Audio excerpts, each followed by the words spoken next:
আজ আমরা চলে গেছিলাম দমদমের দ্য 36 রেস্টুরেন্টে। আর এখানে গিয়েই অবাক হয়ে গেছিলাম এখানকার খাবারগুলো দেখে।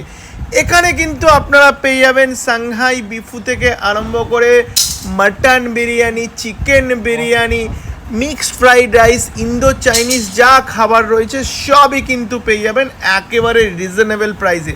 আর এখানে কিন্তু আপনারা যদি আমার ভিডিও শেয়ার করে যান, দুটো চিকেন বিরিয়ানি কিনলেই কিন্তু আরও একটা চিকেন বিরিয়ানি পেয়ে যাচ্ছেন। আর যদি দুটো মাটন বিরিয়ানি কেনেন তো একটা চিকেন চাপ পুরোটাই থাকছে আপনাদের জন্য। আর এখানকার খাবারগুলোর কথা যদি বলি, সত্যি লোভনীয় কিন্তু খাবার। যে বা যারা আমার ভিডিওটা দমদম থেকে দেখেন, সেই কলকাতার ট্যাংরাতে আর আপনাদের ছুটে যেতে হবে না, কারণ এখানে কিন্তু পুরোপুরি ট্যাংরা স্টাইলের ইন্দো চাইনিজ খাবারগুলো পেয়ে যাচ্ছেন। আর এনাদের বিরিয়ানির কথা যদি